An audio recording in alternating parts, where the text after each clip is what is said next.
Vought Tower has a very important visitor, billionaire Bruce Wayne. Stan does not feel comfortable going to Gotham City.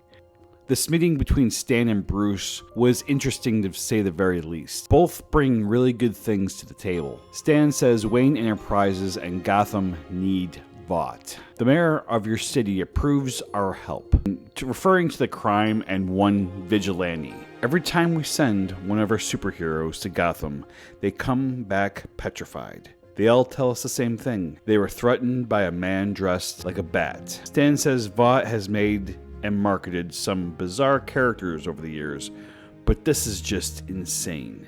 Bruce counters and says, as big as Vought has become, here you are asking to do business with me. Another thing he adds is the wild card that's on your payroll, Homelander.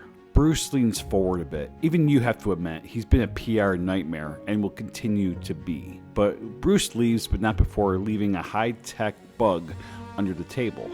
This records phone conversations to hacking into any internal computer. Within minutes, Bruce had all the dirty little secrets Vought was hiding. Before Bruce leaves, he asks Ashley, while he's there, could he meet the Seven? His butler would love Queen Maeve's autograph. She agrees, not wanting to argue with a hottie like Bruce Wayne.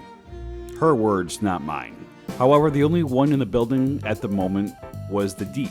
Bruce didn't want to come to the simple conclusion he was a moron, but going from talking to Stan Edgar to the Deep was definitely a difference in IQs. He says so many incompetent things. Bruce gets some information sent to his watch. It shows everything Vought has kept a secret that the Deep has done. This and the public knowledge of what he did to Starlight made Bruce dislike him even further. Bruce says he has an idea. Why don't you show me one of the best ocean views around here? The Deep, not wanting to say no to partying with a billionaire, accepts. That night, the Deep takes him to one of the beaches that were closed for the night. Appeals to Deep's ego about being the best swimmer that man has ever seen. He challenges him to dive in the ocean right at that moment. He does, and is met with a submarine that catches him and puts him in a heated air container, trapping him. Bruce checks one off his list. Tech Knight was eager to invite Bruce to one of his elaborate parties. Bruce had to keep up appearances, so he attended. Tech Knight makes small talk with him, asking him how long he's in town. Bruce smiles and says only for a couple more days. Tech Knight gets frustrated. He can't seem to read Bruce. It's like he has no nerves. Later that night, Batman breaks into Tech Knight's mansion and blindsides him. Of all the files he read so far, this man disgusts him the most. Tech Knight is not a fighter. He gets beaten horribly, being thrown to a very expensive table. He brings Tech Knight to his feet and gives him a good view of who is whipping his.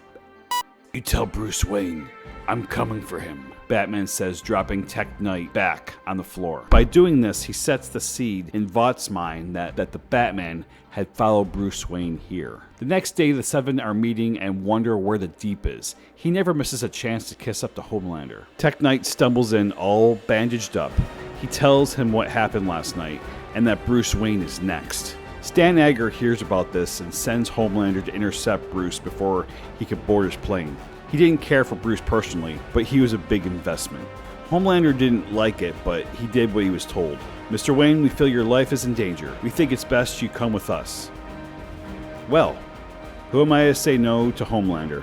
I'm a huge fan. It was arranged that Queen Maeve would protect Bruce Wayne. He makes himself at home in her luxury apartment, telling her she's made quite the reputation for herself. She sneers and says, "You're the one with the reputation, Mr. Wayne. Everyone knows what a misogynist you are. Let's get one thing straight if you're going to stay here. Just because I'm protecting you does not mean I like you." Over the next few hours, Bruce and Maeve just talk. They both see that they're both putting on a public appearance. Maeve told him what it was like working with Homelander, and well as what it was like dating him. Bruce opened up and told her about his parents. She says that's tragic. Not even the most sick writer's Vought has could come up with something like that. He asks her to come back to Gotham with him. She says it's not that simple. She has obligations with Vought. Bruce picks up Maeve's sword and hands it to her. He picks up a spare and the two start to spar. She's surprised with his skills. "Where did you learn that?" "I trained with ninjas," he replied, tripping her. She kicks him and he gets sent flying, but he lands on his feet. The next day, Bruce attends the race of the century, the Battle of the Speedsters. Shockwave takes on the A-Train. Bruce actually gets backstage passes to meet A-Train personally. Bruce tells him he's not just a speedster. He's the speedster. "Thanks, Mr. Wayne," A-Train says with a smile, lacing his boot. "That's why I need you to lose this race." "What?" "We just met, so let me fill you in on something. A-Train does not lose." Bruce informs him that he has placed a major bet of $1 million on Shockwave to win. A-Train replies, "Well, that just fires me up more." Bruce then shows him the paperwork that he had signed this morning. It stated that the earnings Bruce would make would go to A-Train's family. Those nephews of yours could afford the best colleges now. A-Train sits down for a minute to process this. Bruce says he will be back in a flash if he needs him. He makes his way to the crowd and takes his seat next to Homelander. Bruce drinks out of a Homelander water bottle. He tells Homelander he got him a drink as well, handing him a pint of milk. The look on Homelander's face said it all. He was irritated by this billionaire. The race was ready to begin. Within a few seconds, the race was over. Shockwave was the winner.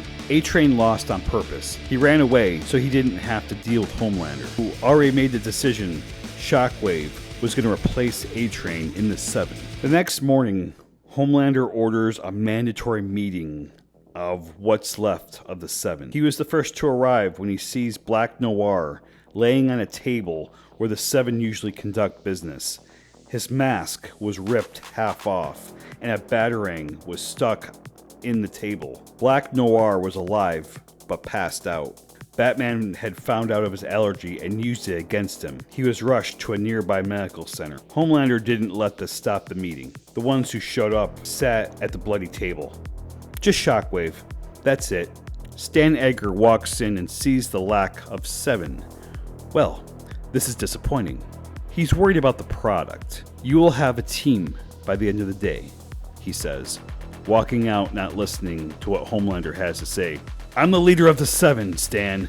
I should choose..."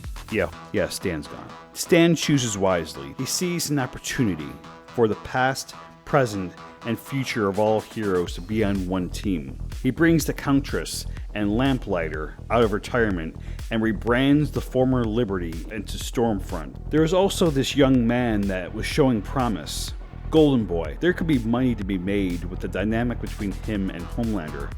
Maybe he could even replace him. Black Noir gets out of the medical facility and he's ready to get back to work.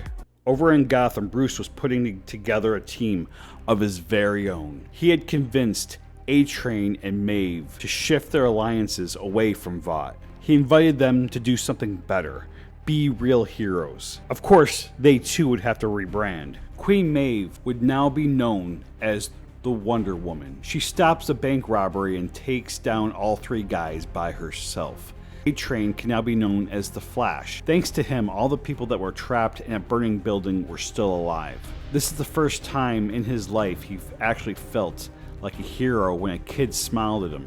Not only did Bruce give him a new heart, he helped him get clean. Bruce tells the Deep, who is being held in a trap tank, that he's done some bad things, but this is his chance to do something good, to be protector of the oceans and every creature in it.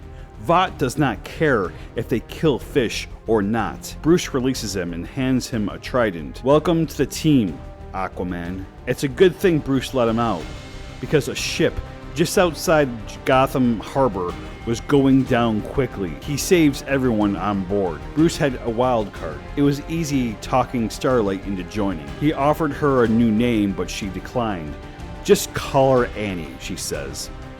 With the help of Bruce's resources, she was able to open up a few homeless shelters and a few humanitarian programs. Publicly, these vigilantes were called the Justice League. Homelander was sick of these traitors stealing his press. He flies to Gotham. He gets Batman. Seeing through the mask, he says, "Bruce Wayne, I'll be damned. Do you bleed?" he asks. "Well, no one's been able to make me bleed yet." Before Homelander could do anything, Batman throws a grenade at him. Homelander catches it and smiles. Not the most intelligent bat, are you? Suddenly it blows up, and Victor Crane's gas, mixed with zinc, makes Homelander go into a confused state. He witnessed his worst fear, everyone in the world hating him. Every single person. The rest of the Justice League stand by. They're apprehensive about what's going to happen next. When Homelander comes to, he gets a speech from Batman. If you want admiration, give people something to admire. He helps Homelander to his feet, who's in tears. I think it's time for Homelander to go away and a new symbol to be shown. John takes off his cape. He takes on a new mantle and a new insight from Batman.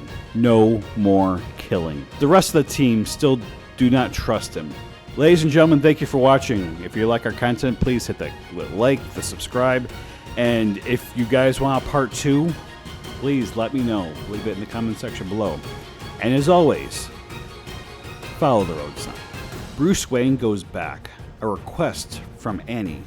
He walks into a building and says, "Hello, boys." Billy Butcher says, "Who in the bloody hell are you?" "It is Bruce Wayne. He is worth millions." Yeah, that's also the guy that made A-Train's family millionaires after one race. Huey knows he's Batman, and he told him, "What can we do for you, Mr. Wayne? I was sent to talk to boys, but I need titans. Who's in?"